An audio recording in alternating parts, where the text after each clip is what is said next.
Hello student, नमस्ते। मैं रानी जायसवाल, आप सभी का मोस्ट वेलकम है नमस्ते आईटीआई यूट्यूब चैनल पे।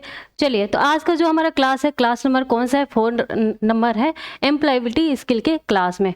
चलिए, क्लास को स्टार्ट करने से पहले देख लेते हैं जो हमारा नमस्ते आईटीआई एप्लीकेशन है वहाँ पे कौन कौन से ट्रेड अवेलेबल हैं। तो सबसे पहले हमारा फिटर, फिर वेल्डर, डीजल मैकेनिक, साथ में इलेक्ट्रीशियन, कोपा और आरएसी कारपेंटर, ये सारे कोर्स अवेलेबल हैं। इसके साथ साथ आपको ईएस, इंजीनियरिंग ड्राइंग और डब्ल्यूसीएस के क्लासेस फ्री में रहने वाले हैं। नमस्ते आईटी एप्लीकेशन को डाउनलोड करिएगा। कोई भी दिक्कत आता है तो आप इस नंबर पे क्या कर सकते हैं, कॉल कर सकते हैं 7800366021 पे। अगर कॉल नहीं लगता है बाय द वे तो आप इस नंबर पे व्हाट्सअप मैसेज कर सकते हैं। व्हाट्सअप नंबर हमारा कौन सा है? तो 780036606950। चलिए, तो आज का हम क्लास स्टार्ट करते हैं। क्लास को ये क्वेश्चन हमारा फर्स्ट नंबर है। इसमें क्या है कि डिजिटल कंप्यूटर का उपयोग किया जाता है। डिजिटल कंप्यूटर का उपयोग कहाँ किया जाता है? तो चलिए देखते हैं। तो ए नंबर वाला ऑप्शन क्या कह रहा है? गणना करने में। बी क्या कह रहा है? मापन में। सी कह रहा है प्रचालन में। और डी कह रहा है यांत्रिक में। तो सबसे पहले हम डिजिटल को समझते हैं। ठीक है, डिजिटल का मतलब आपका क्या होता है? तो क्या है, दुनिया का सबसे पहला डिजिटल कंप्यूटर कौन सा था? तो कौन सा था आपका? ENIAC कंप्यूटर था। कौन सा? ENIAC कंप्यूटर था। ENIAC। अब ENIAC का फुल फॉर्म आपका क्या हो जाएगा आपका? तो electronic numerical integrator and computer. ठीक है, अब डिजिटल का अर्थ क्या होता है? जो हमारा 0 और 1 को समझता है। ठीक है, जो हमारा कंप्यूटर कौन सी मशीनी भाषा को समझता है? 0 और 1। 0 का मतलब आपका हो जाएगा ऑफ और 1 का मतलब हो जाएगा ऑन। ठीक है, तो हमारा राइट आंसर क्या हो जाएगा? ए, गणना करने में या कैलकुलेशन करने में। चलिए, आपका सेकेंड जो क्वेश्चन है वो क्या कहता है कि सीपीयू का पूर्ण रूप है, यानी कि सीपीयू का फुल फॉर्म पूछा जा रहा है। तो सीपीयू का फुल फॉर्म क्या हो जाएगा? देखते हैं, ऑप्शन चेक करते हैं। Central processing unit, central processing ये भी लिखा है और यहाँ पे लिखा है आपका सेंट्रल प्रोग्रामिंग यूनिट। फिर सी नंबर वाला ऑप्शन लिखा है सेंट्रल प्लानिंग यूनिट और डी ऑप्शन लिखा है सेंट्रल प्रोसेस यूनिट। तो कौन सा ऑप्शन सही हो जाएगा? तो सीपीयू को कंप्यूटर का क्या कहा जाता है? तो सीपीयू को कंप्यूटर का दिमाग कहा जाता है या फिर कह सकते हैं मस्तिष्क कहा जाता है। ठीक है, तो ये क्या करता है? सभी हार्डवेयर और सॉफ्टवेयर को संचालन करने के लिए क्या करता है? ये जिम्मेदार है। तो इसका फुल फॉर्म आपका क्या हो जाएगा? Central processing unit. तो कौन सा ऑप्शन हो जाएगा आपका सही? बी नंबर वाला, सेंट्रल प्रोसेसिंग यूनिट। तो ये हमारा राइट आंसर हो जाएगा। और इसका यूज़ कहाँ कहाँ होता है? तो इसका यूज़ कंप्यूटर में, स्मार्टफोन में, गेमिंग कंट्रोल करने के लिए किया जाता है, वाहनों में या फिर अन्य उपकरण में, जैसे घड़ी हो गए, आपके कैमरे हो गए, चिकित्सा उपकरण, यहाँ आपका यूज किया जाता है। चलिए, तीसरा नंबर क्वेश्चन आपका क्या कह रहा है कि निम्न में से कौन सा कंप्यूटर का मस्तिष्क है? अभी हमने पढ़ा पिछले वाले क्वेश्चन में। तो ए आपका है, यहाँ पे ऑप्शन देख लेते हैं बस। बी आपका सीपीयू, सी आपका मॉनिटर और डी आपका हार्ड डिस्क। तो निम्न में से कौन सा कंप्यूटर का मस्तिष्क कहा जाता है? तो कौन सा आपका ऑप्शन हो जाएगा? सी नंबर वाला हो जाएगा। सीपीयू राइट आंसर हो जाएगा। मॉनिटर आपका क्या हो जाता है? जैसे कि आपका पर्सनल कंप्यूटर हो गया, ये हमारा क्या होता है? मॉनिटर आउटपुट डिवाइस होता है, आउटपुट डिवाइस होता है। फिर आपका हार्ड डिस्क क्या होता है? तो हार्ड डिस्क क्या होता है कि ये आपका एक ऐसा डेटा स्टोरेज होता है, ये एक ऐसा डेटा स्टोरेज होता है जिसमें क्या होता है कि डेटा स्टोरेज डिवाइस कहते हैं, जिसमें जो कंप्यूटर में इस्तेमाल होता है। इसका मतलब होता है कि बिजली बंद होने पे ये क्या करता है? हमारे डेटा को स्टोर करके रखता है। कौन सा? Hard disk. ठीक है, तो आपका कौन सा ऑप्शन सही हो जाएगा? बी नंबर वाला ऑप्शन आपका राइट आंसर हो जाएगा। चलिए, नेक्स्ट क्वेश्चन में बढ़ते हैं। नेक्स्ट क्वेश्चन हमारा क्या कहता है कि कंप्यूटर के किस भाग द्वारा आंकड़ों की प्रोसेसिंग की जाती है? आंकड़ों की प्रोसेसिंग के बारे में कहा है। तो यहाँ पे देखते हैं कौन सा आपका हो जाएगा ऑप्शन नंबर आपका सी राइट आंसर हो जाएगा, यानी कि सीपीयू। चलिए, तो ALU का मतलब देख लेते हैं। ALU का मतलब क्या जाएगा कि ये क्या होता है कि अंक गणितिक, ठीक है, अंक गणितिक। और क्या होता है अंक गणितिक का मतलब हो जाएगा आपका जोड़ घटाओ, जोड़ घटाओ गुणा भाग, ठीक है। या फिर आप कह लें कि हमारा तार्किक संचालन, जैसे कि आपका हो जाएगा एंड और या फिर आपका इक्वल, ठीक है, यानी कि बराबर। ये सारी चीजें क्या करते हैं कैलकुलेट करने का काम करते हैं, यानी कि दो संख्याओं का तुलना करके यह निर्धारित करता है कि इसमें से कौन सा बड़ा है, कौन सा छोटा है और कौन सा बराबर है। तो हमारा ये राइट आंसर हो जाएगा कौन सा, सी, सीपीयू। नेक्स्ट क्वेश्चन पे बढ़ते हैं। नेक्स्ट क्वेश्चन आपका क्या कहता है, सीपीयू का वह भाग जो कंप्यूटर के सभी भागों के कार्यों पर नजर रखता है, सभी भागों के कार्यों पे नजर रखता है। तो कौन सा आपका ऑप्शन हो जाएगा, ऑप्शन नंबर देख लेते हैं आपका कौन सा राइट आंसर हो जाएगा। चलिए, तो यहाँ पे कौन सा हो जाएगा, कंट्रोल यूनिट, यानी कि सीयू। अब सीयू के बारे में आप देख लेते हैं, कंट्रोल यूनिट के बारे में देख लेते हैं। तो यहाँ पे सबसे पहले हम देख लेंगे कि जो हमारा ए नंबर वाला ऑप्शन है मदरबोर्ड। तो मदरबोर्ड क्या होता है, तो यह कंप्यूटर के कई महत्वपूर्ण भागों का क्या होता है, कई महत्वपूर्ण हिस्सों को एक साथ रखता है, जैसे कि सीपीयू हो गया, एएलयू हो गया, मेमोरी हो गया, इनपुट हो गया, आउटपुट डिवाइस हो गया, ये सबको एक साथ रखता है, ठीक है। एएलयू का बता ही दिया है कि अंक गणितिक या तार्किक संख्याओं को क्या करता है, बताता है, यानी कि जोड़ घटाना गुणा भाग और एंड और या इक्वल के बारे में।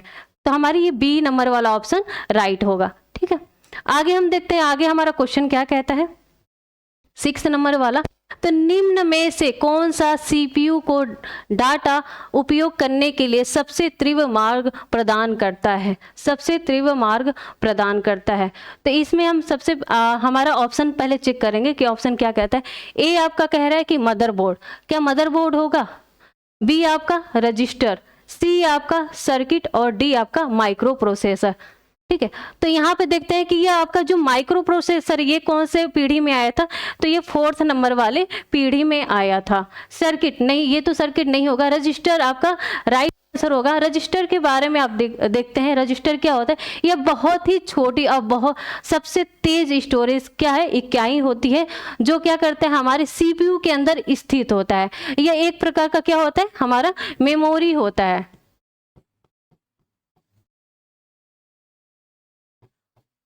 ठीक है। तो यही हमारा राइट आंसर हो जाएगा।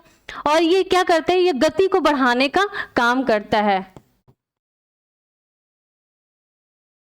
गति को बढ़ाने का कार्य करता है।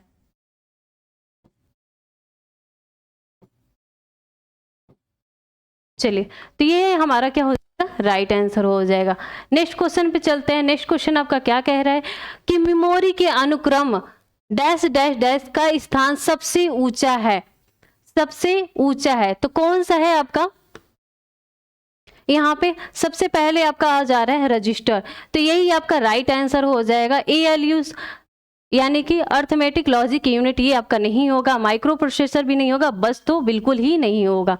चलिए नेक्स्ट क्वेश्चन पे चलते हैं। 8 नंबर पे कंप्यूटर का माइक्रो प्रोसेसर, कंप्यूटर का माइक्रो प्रोसेसर कौन सा है, ये कौन सी भाषा को समझता है, ठीक है, माइक्रो प्रोसेसर। तो सबसे पहले देखेंगे ए नंबर वाला केवल मशीनी भाषा को समझता है, ठीक है।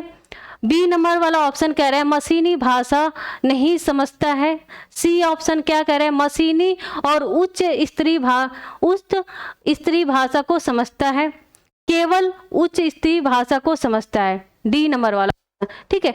तो आपका इसमें से कौन सा ऑप्शन सही होगा, तो जो हमारा कंप्यूटर है वो कौन सी भाषा समझता है, मशीनी भाषा, यानी कि बाइनरी नंबर जो 0 और 1 होता है, ठीक है, सिर्फ बाइनरी नंबर समझता है 0 और 1। तो ये हमारा ए नंबर वाला आपका राइट आंसर हो जाएगा। 9 नंबर वाला क्वेश्चन आपका क्या कह रहा है, इनपुट और आउटपुट के साधनों और बाह्य स्टोरेज माध्यमों को सम्मिलित रूप से क्या कहा जाता है। तो हार्डवेयर नहीं होगा आपका, पेरिफेरल, ठीक है, इसको एक बार रखते हैं साइड में। सी, सॉफ्टवेयर, सिर्फ सॉफ्टवेयर ही नहीं होगा, ये सारे सभी नहीं, पेरिफेरल आपका राइट आंसर होगा। पेरिफेरल का मतलब क्या होता है कि कंप्यूटर में जो डाटा होता है इनपुट करने के लिए या आउटपुट देखने के लिए क्या करता है, डेटा को स्टोर करने में यूज किया जाता है। अब आप बोलोगे कि इनपुट आपका कौन कौन सा होता है और आउटपुट क्या होता है, तो देख लेते हैं इनपुट और आउटपुट के बारे में। तो इनपुट आपका क्या क्या हो जाएगा, जैसे कीबोर्ड हो गया हमारा, स्कैनर हो गया, माइक्रोफोन हो गया, ये सारे आपके इनपुट में आ जाएंगे। अब आउटपुट हमारा क्या है, ये मॉनिटर हो गया, प्रिंटर जिसे हम प्रिंट करते हैं, स्पीकर जिसे हम गाना वगैरह सुनते हैं, ठीक है।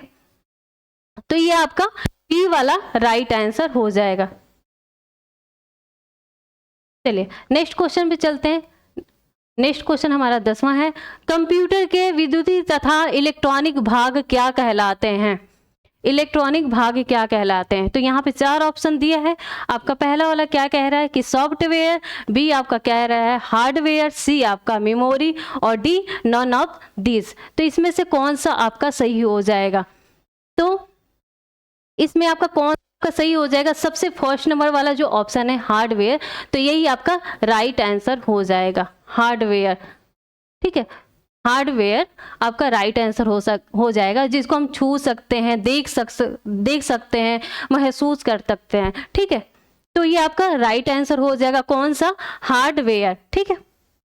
सॉफ्टवेयर आपका क्या कहलाता है, तो सॉफ्टवेयर जो हमारे एप्लीकेशन होते हैं ना, जैसे कि हमारे फ़ोन में इंस्टाग्राम है, व्हाट्सअप है, लोगो है, तो उसको हम क्या कर सकते हैं, हाथ में लेके फील नहीं कर सकते ना, सिर्फ देख सकते हैं और महसूस कर सकते हैं, ठीक है, छू नहीं सकते हैं उसको। तो यही आपका राइट आंसर हो जाएगा, डी वाला।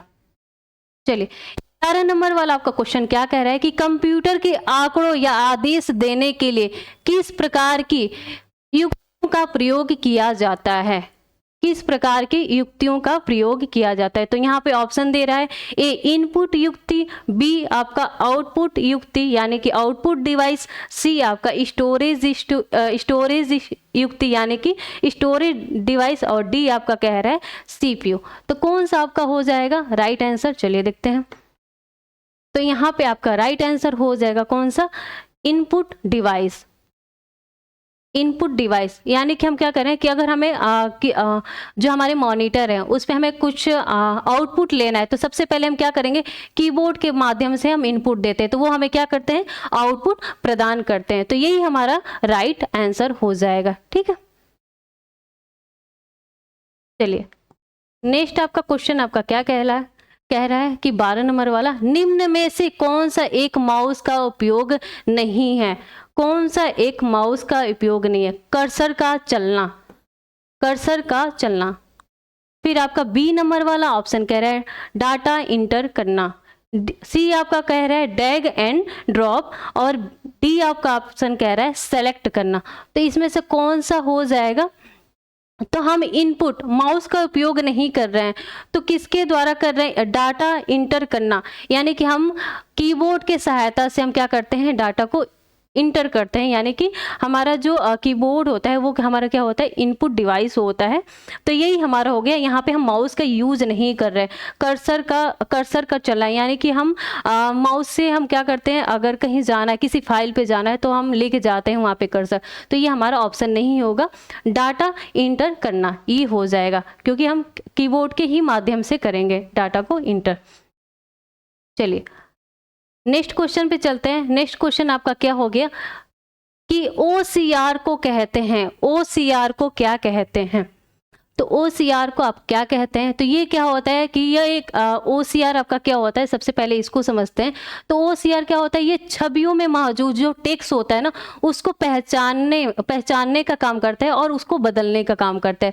जैसे हम क्या करते हैं, गूगल से क्या करते हैं, स्कैन करके हम ट्रांसलेट करते हैं ना हिंदी और इंग्लिश में, तो ये हो जाता है। या फिर हम क्या करते हैं, जो हमारा PDF है, तो PDF हम चाहेंगे कि उसको वर्ड फाइल में कन्वर्ट करना, तो फिर हम जाते हैं ना कि हम हमारे बहुत सारे होते हैं एप्लीकेशन। तो एक हमारा एप्लीकेशन है जैसे आई लव माई PDF, तो उस पर क्या करते हैं कि वर्ड PDF टू वर्ड लिखते हैं तो हमारे वर्ड में कन्वर्ट हो जाता है। तो फिर हम क्या कर सकते हैं, वहाँ से चेंजिंग करना है, कुछ एडिट करना है तो हम उसको कर सकते हैं। ठीक है, तो OCR, तो इसमें आपका फुल फॉर्म क्या हो जाएगा कि ऑप्टिकल कैरेक्टर रिकॉग्निशन। ठीक है, तो यही आपका राइट आंसर हो जाएगा, ये आपका नहीं होगा।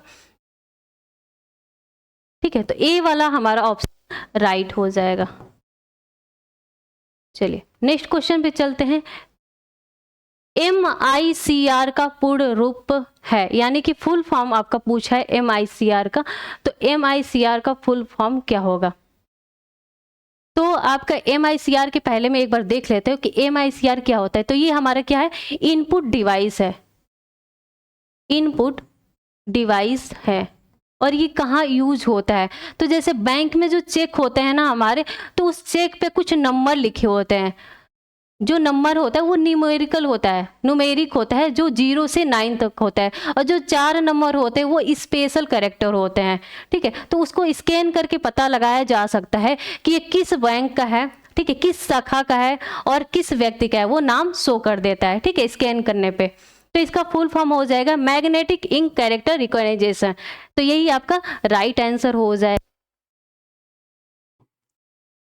चलिए नेक्स्ट क्वेश्चन पे चलते हैं। नेक्स्ट क्वेश्चन आपका क्या कह रहा है, तो नेक्स्ट क्वेश्चन आपका कह रहा है कि रैम का विस्तार है।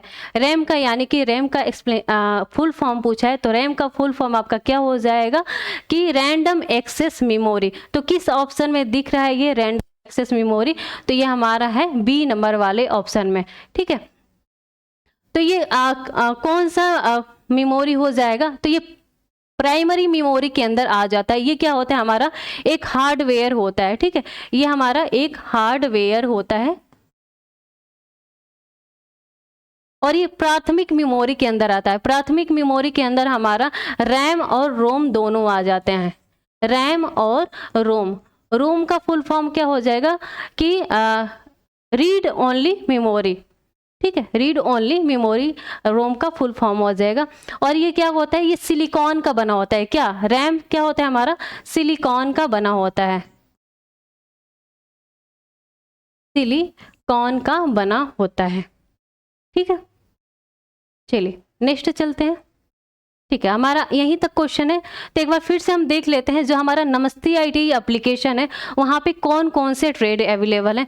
तो वहाँ पे आपका फिटर हो गया, वेल्डर हो गया, इलेक्ट्रीशियन, कोपा, कारपेंटर, RAC, साथ ही साथ आपका डीजल मैकेनिक। अब इस ट्रेड के साथ क्या क्या फैसिलिटी है, तो इस ट्रेड के साथ साथ आपको ES यानी कि एम्प्लॉयबिलिटी स्किल का और इंजीनियरिंग ड्राइंग का, साथ ही साथ आपका WCS के क्लासेस इसके साथ फ्री में हैं। साथ ही साथ बहुत सारे आपके मॉक टेस्ट इसके अंदर हैं, फ्री में आप जाके लगा सकते हैं। उसके लिए आपको क्या करना होगा, सबसे पहले नमस्ते IT प्ले स्टोर से डाउनलोड करना होगा। डाउनलोड करने के बाद आपका जो भी ट्रेड होता है उस ट्रेड को चूज करके वहाँ पे आप बाई नाउ कर सकते हैं। ठीक है, कोई भी दिक्कत आता है तो ये हमारा कॉन्टेक्ट नंबर है 7800360021 पे कॉल कर सकते हैं। बाय द वे अगर कॉल नहीं लगता है तो ये हमारा व्हाट्सअप नंबर है 7800366950 पे। ठीक है, तो मिलते हैं आपको नेक्स्ट क्लास में, तब तक के लिए एक बार सबको फिर से नमस्ते।